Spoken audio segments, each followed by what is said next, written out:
We're back with more news. Slow news week, slow-ish news week. So this shouldn't take too long. But, you know, the usual stuff is going on. Let's go big small chat picks. So, first off, we've got let's do the update with the Krafton lawsuit. This is Andy Robinson, VGC. So, just a slight update, you know, we talked about this last week where Krafton was supposed to pay them $250 million bonus if they hit sales goals, and the game, according to the developers, like the workers, was ready to be released this year, which is the deadline for the sales goals. But then Krafton decided to delay the game and fire the founders, which was kind of sus. And we've got more on the lawsuit that they filed. So the former leadership of the hotly anticipated underwater survival sequel Subnautica 2 has accused publisher Krafton of obstructing its 2025 release plan and firing them from the company in order to avoid paying a $250 million earnout. Let's go skip down to, because it recaps the thing. On Wednesday, details of the former executive's lawsuit against Krafton were published. According to the court docs seen by VGC, the trio claimed breach of contract and accused Krafton of delaying Subnautica's 2 release into 2026, despite the game being ready for 2025 early access release as planned. In short, it says Krafton flagrantly breached both the letter and the spirit of the promises at the very core of its agreement to purchase Unknown Worlds. It promised to leave creative and operational control in the hands of the founders. Promise broken. It promised to consult with the founders before taking any action that could harm the earnout. Promise broken. It promised not to take any action with the primary business purpose of frustrating the earnout. Promise broken. And it promised not to terminate the founders without cause. Promise broken. A lot of broken promises. It goes on to say, where is it, about what they were planning on doing. So according to the lawsuit, the former Unknown Worlds leaders had first received word of Krafton's desire to delay Subnautica 2 in April of this year. The trio were shocked because the game was on track and had received high marks from the publisher's own internal testers, and that the legal team was looking for a means to fire them for months, and they planned to do it before the release. From mid-April forward, Krafton began building a new story that Subnautica 2 was not ready and could not be released in 2025. So it was alleged that the chief global publishing officer told Unknown World CEO Ted Gill that if it was going to release Subnautica 2 with Krafton, it had to be done his way or not at all. That's insane. Shortly thereafter, Krafton demanded that Unknown Worlds delay the game until 2026, again claiming that it was not ready. Krafton's obstructionist tactics intensified at May 27, 2025 milestone review meeting. They announced that the game had to be delayed based on review of internal experts. The founders would later learn that the purported experts had little expertise to share. None had worked on successful early access games, and none had experience with games in Subnautica 2's genre, which is survival. For their part, the founders explained at the milestone review meeting why Krafton's view was wrong and why they planned to proceed. They explained that playtest data, feedback from hundreds of community members who played the game for thousands of hours, unequivocally confirmed that the game was ready to go. And then that Krafton took its delay tactics to another level by pulling all support for the launch of Subnautica 2 in an orchestrated effort aimed to delay the game and thereby harm the earnout. It's claimed that Krafton pulled support for asset creation, localization, analytics, policy, legal, and all creative tasks. And then they tried to pit the community against them, failed negotiations with the leadership team being informed of their termination, and it just goes on. Furthermore, Krafton's new statement accused the former leadership team of abandoning their responsibilities in order to work on other projects, including a film, which is said led to delays for the game, and claimed that 90% of the $250 million payout was allocated to the 3 execs, which they're refuting, the founders. So we got a little bit more detail on what the rift is and what happened. It's starting to get real spicy. I cannot wait to see what happens here. I really hope we get some actual truths out of this, and maybe Krafton allows the game to be released because they're so adamant about it being not ready, and the other side is so adamant about it being ready. Let us decide. Release it. And if we say, hey, this game wasn't ready, then they're not going to get the sales numbers. They're not going to get the bonus if they don't get the sales numbers. They're not going to get the sales numbers if the game's not ready. So why not just release it, right? What are they worried about? If it's not ready, what are they worried about? They shouldn't be worried about it hitting the goals for the payout if it's so undercooked. Interesting stuff. Next, so the staff from the King developer is being replaced by their own AI tools. This is Neolong MobileGamer.biz. Multiple sources have given us insight into what's happening at Candy Crush Maker King as it prepares to cut 200 staff. Speaking to us anonymously, they claim many of the staff cuts will effectively be replaced by the AI tools they built and trained. The London-based Farm Hero Saga team is being cut in half with about 50 people leaving, including key leadership. One staffer claims employees are being targeted by HR for loudly expressing dissatisfaction internally. The King would be cutting around 200 staff earlier this month, and it was confirmed by the sources spoken to by the article. Many level designers, user research staff, plus UX and narrative writers have also been told they're at risk. In particular, these staff have spent the last few years building and training AI tools to do their jobs. They're now effectively being replaced, sources say. Most of level design has been wiped, which is crazy since they've spent months building tools to craft levels quicker. Now those AI tools are basically replacing the teams. Similarly, the copywriting team is completely removing people since we now have AI tools that those individuals have been creating. The fact AI tools are replacing people is absolutely disgusting, but it's all about efficiency and profits, even though the company is doing great overall. If we're introducing more feedback loops, then it's crazy to remove the developers themselves. We need more hands and less leadership. A Slack was sent out telling them about their job cuts. Some programmers have been removed for arbitrary reasons, our sources continued, suggesting that some of the people being removed have expressed dissatisfaction with the company or processes, or are vocal in social groups within the company. So they're also saying that the HR team, which has been feverishly protecting the company and not the employees, has been targeting employees that have been vocal about their dissatisfaction or dislike for AI in general. So this is not surprising, but also ridiculous. Everyone that's been saying, no, there's no way AI is going to take jobs. It's going to create jobs because people have to make... No, it's happening. Look at it. Look, it's right there. It's happening. What are they thinking? I'm not going to be surprised. This is most likely going to keep happening around the industry. We're going to hear more stories like this. I haven't come across a company that's... I mean, I'm sure there is, but I haven't come across a company that's put their foot down and said, no, we're not doing anything like this. Like, vocally, outwardly. We'll do more research. But, yeah, it seems that every company is just like... it feels like they're all just being manipulated to think the same thing. And the same thing is all wrong. It's wild. Next up, we've got layoffs at Virtuous, who helped make the Oblivion remaster. Yeah. This is Victoria Phillips Kennedy, Eurogamer. So, studio behind Oblivion Remastered, one of 2025's biggest hits, subject to mass layoffs. Let me make this a little bit bigger. So, it starts here.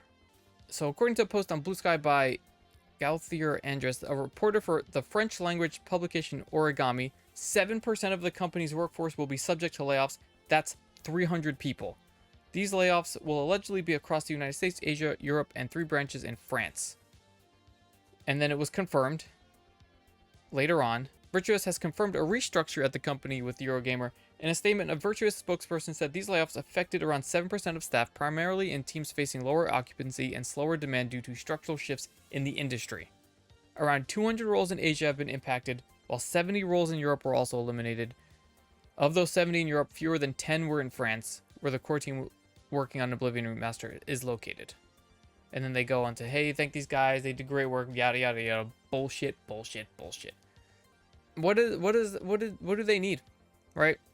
They make game do real good, they lose job. Huh? What? It just doesn't make any sense. Next up, let's talk about Nepo babies. This is Andy Robinson VGC. So Ubisoft is making a new, a new subsidiary? New subsidiary that's going to be in charge of their big 3, which is Assassin's Creed, Far Cry, and Rainbow Six. So those are the 3. They're making a new subsidiary, new company basically, under them that's going to be in charge of those 3 big IPs. And one of the co-CEOs is going to be Ubisoft CEO's son, Charlie. So, Yves Guillemot's son, Charlie Guillemot. The French publisher announced the unnamed subsidiary, which is partly owned by Tencent. The aim is for the subsidiary to oversee Ubisoft's biggest 3 IPs, Assassin's Creed, Far Cry, Tom Clancy's Rainbow Six, and act autonomously from its parent. Named Charlie Guillemot as co-CEO of the new venture, Charlie previously led Ubisoft's own mobile studio, Aulient, before leaving to co-found Web3 indie firm Ungani and rejoining Ubisoft earlier this year. He will be joined as co-CEO by 35-year company veteran Christophe Derenz, who is the former head of the successful Montreal studio and Ubisoft's managing director for North America. Huh? This dude put his son in charge of this thing with almost no experience. The resume is very short. It's so insane. And then there was a Variety interview. I'll link the Variety interview because there's a lot in here as well that they go off on. Jennifer Moss. But a couple highlights. During the decisions-making process on leadership, were there game directors and execs within the 3 key franchises looked at as potential co-CEOs, rather than elevating Christoph from his current position? I assume they also want to add Charlie into there. And then Ives doesn't answer this. He doesn't answer the question. He said, oh, yeah, everyone that works for the company is great. They all have really good talents. These 2 are also super talented. Doesn't answer the question. This part is the best. This part is the best. This section right here. What made Charlie and Christoph the best choices for the job, and what are their strengths? And then Ives goes on to say, he just says, oh, I've seen so many cool things. Everyone's so good. Eventually, he says, with more than 35 years working at Ubisoft, notably launching and leading the Montreal studio, the biggest video game studio in the world, Christoph brings a deep production expertise and decades of hands-on production leadership in Canada on the Assassin's Creed, Far Cry, and Rainbow Six franchises. Charlie brings an entrepreneurial perspective, a sharp understanding of evolving industry dynamics and players' expectations. Shaped by his experience in game development, he has a strong product mindset, a deep understanding of tech, and a passion for games. So he hasn't done much. And he's going to be in charge of this, of some of the biggest franchises in gaming in general, right? And then they were asked directly asked, hey, what about the nepotism stuff? And then Charlie answers it himself. I'd like to address this question directly, if I may. I completely understand where it comes from, and I want to be clear about it. Yes, I'm Ives' son. That's not something I hide from. But my appointment isn't only about family ties, it's about what Ubisoft needs at the moment. I've spent the last decade building experience both inside and outside Ubisoft, leading teams, managing brands, and navigating change in a fast-moving industry. I also made the conscious choice to step away when it made sense. And then he just goes on to ramble about nonsense. He's got no experience. It literally says he also does Web3 stuff. So are we going to see crypto, like battle passes? Are we going to see NFTs come back? What is happening? They don't seem to care. It's just so blatant. It's just so blatant. I'm fascinated to see what happens to these franchises moving forward. They haven't even named the subsidiary yet, so this might take a while. But it might crash and burn. I wouldn't be surprised if this goes bad, one of these 3 franchises might suffer, or maybe all of them. Who knows? Because it could be really bad. All right, that's basically it for the big news. Let's move on to little news. So the Tony Hawk Pro Skater 3 and 4 remake or whatever, SpongeBob Easter egg is hidden behind the $70 deluxe edition. This is Jordan Miller, VGC. But if you have it on Game Pass or the other, what is it, PlayStation Plus? What is it? Or if you have the base game, you just upgrade for $20. Players have now found that several Easter eggs are locked behind deluxe versions of the game. Where is it? $20 more expensive than the standard version. Also includes 2 Doom characters and extra music. Players who purchase the standard version of the game or those who are playing via Game Pass can upgrade from the standard edition. If players visit the SpongeBob-themed area without the deluxe edition content installed, the SpongeBob references will be missing, instead leaving a largely empty pirate ship. That's kind of lame. It's weird that the area is still there. It's just a different skin for the area, and it's locked behind the deluxe edition. Who knows? Maybe maybe it'll go down in price eventually. But people seem to be having a lot of fun with these Tony Hawk remakes. I'm all about it. Next, Nintendo's been surveying fans in Japan about how they feel about the little keycard things, little keycard cartridges during the middle of VGC. There's no results yet, so we don't know how the public over there feels, but the fact that they're even doing it says a lot. Reported by Switch Soku, Nintendo has sent Japanese players a survey to gauge their awareness of the game keycard system and if it affects the way they purchase games. So questions are: did you know that Nintendo Switch 2 packaged software including a game card called a game keycard? Did you know anything about the characteristics of the game keycards? Please select all that you know. After reading the above explanations, if you wanted to buy a piece of software and there was a game keycard or a download version available, which would you choose? Please choose the answer that applies. See, and then you read the questions and it makes me feel like if it reflects negatively on the game keycards, they might just do away the game keycards and just do downloads and not actually add more physical cartridges. I did find something in here that I didn't know, was that the game keycards are reusable, so someone else can use the game keycard in their Switch, I think it says. What did it say? Only difference between a game keycard title and a digital download is that the former can be resold and will work on other Switch 2 systems without the need for virtual game card lending. So I didn't know that, but if that's the case, why not just do it as a physical copy? Just make it a regular physical cartridge. Why make it a keycard type thing? I don't understand. I don't understand the thinking behind this. But Nintendo is always like just half-baked ideas and not fully realized stuff that they like to release. Next up, reports are in that this year's Gamescom will have the most developers and publishers attending ever. Record high interest from game companies in attending event. Andy Robinson, VGC. Exhibitor numbers are up 11%. In addition to the companies already announced for Gamescom 2025, the roster has now added CI Games, EA, Giant Software, Heads Up, Calypso, Konami, Lego, Level Infinite, Marvelous Europe, Netflix, Paramount, Sega, and Tencent games. And they've already announced things like Bethesda, Capcom, Krafton, Nintendo, Pokemon, Ubisoft, Xbox. It's going to be Jeff Keighley's night next month on the 19th, which is a Tuesday for some reason. So this is exciting. They moved to a bigger event hall. So I'm liking that this is getting bigger. It's almost kind of like some sort of E3 type thing without it being E3. So we'll see how it goes. Hopefully a lot of people show up. Hopefully they show a lot of good things. Next up, we've got Netflix going over some of their future plans for the gaming stuff, even though they've been like pulling out a lot of it.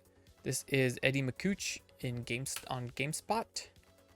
Netflix to ramp up investment in gaming as company addresses further monetization possibilities. So this was an interview. Co-CEO, President, and Director Greg Peters commented on Netflix's vision for gaming, saying Netflix's investment thus far has been relatively small in comparison to the money it puts into film and TV and live sports. Opportunity to grow is significant, he said. He goes on to say, we look at the near-term monetization opportunity with games very similar to how we looked at other new content categories. You can think in scripted or film or on, and that's essentially if we deliver more value to our offering, we get increased user acquisition, we get increased retention, and we get increased willingness to pay. So it drives all those core fundamentals of our business. He said in 2022, findings found that 99% of Netflix users did not play Netflix games. But it was before GTA came out, but I don't even remember anyone talking about GTA coming out on Netflix gaming. Finally, Peters said people should remember that the TAM, or total addressable market, for gaming is very, very large, and thus has significant potential upside in terms of growth and revenue. We remain convicted about our strategic opportunity and excited to make more progress. They continue to invest in immersive narrative games based on RIP. For Black Mirror Season 7, Netflix launched the game Throglets, which also featured in the Plaything episode. Squid Game Unleashed game received new content theme around the recently released Season 3.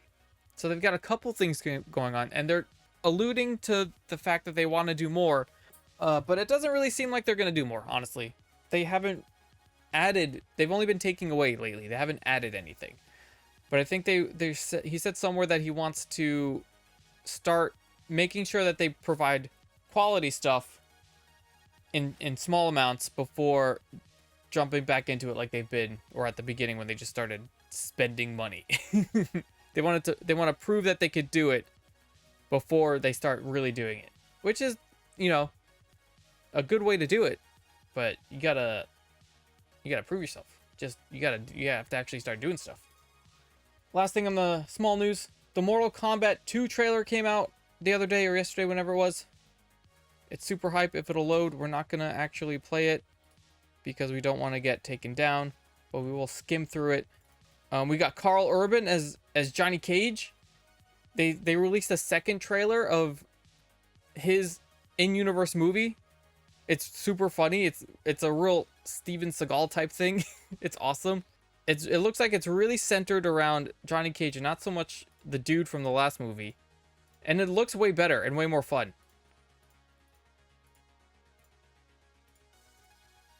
It looks way more fun.